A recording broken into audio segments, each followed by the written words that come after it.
Everyone, today we are going to discuss about PERT and CPM. These 2 points are important in project management. We all know that project management is a very tough task to the managers, because managers has to see the resources, has to see the time, and has to see the human power, each and everything, and finally they has to go for project completion. For project completion, they require these two components. One is PERT and the second one is CPM. PERT is project evaluation review technique and CPM is critical path method.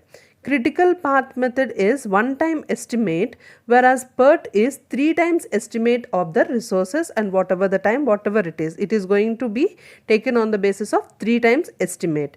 And here we are going to see about the components of PERT and CPM. What are the components here? Activity and event. What do you mean by activity? Activity is an action which is going to take process in the starting process of the project. Here, see here, activity. Here we started one thing and the ending is other one.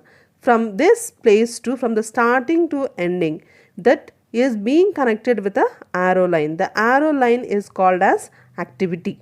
Okay, and next one is event. Event is having tail event and head event, means the starting point and the ending point. Here the activity is going to be conducted between the two things and it is being represented with the help of an arrow. And the next one is merge and burst events. Suppose if we are going to have, suppose if we are having another circle here which is the previous to this circle, here from this the link is going to be in process, means from here to here the resources is being coming. So this is called as merge event and this is merge event. If the resources is being sending to from one place to the another place, suppose if I draw another circle here, so this is called as burst event, means it is going to be reached to the second. Here the resources is coming from one circle to the other, it is merge event, and here the from one place to another place the resources is going, it is called as burst event.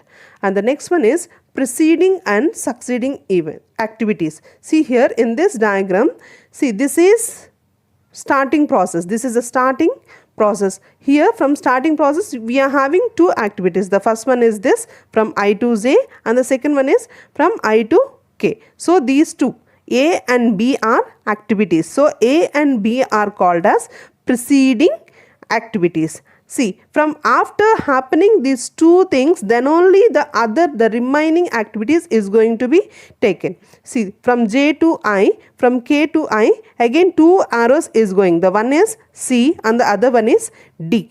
So these two is called as succeeding events. The first is preceding event and the second one is succeeding event. So these are the major points which we can see in this project management in this PERT and CPM. The next important one is dummy activity. Here we do some logical activity here. Here we do some pre-planned which is going to be taken in the project management. But one dotted line will exhibit in this diagram. It is called as dummy line or dummy activity. Means it is going to tell us if it is, see, maybe we may call it as plan B or second plan. If all this is, suppose here from A to B, B to C and B to D. Maybe here E activity is there. So from D to C, we may go from D to C or from C to E, either we may go. This is assumed. Here we are assuming it and this is called as a dummy line. See, all these points will help us, in for the construction of PERT and CPM problems. Thank you so much.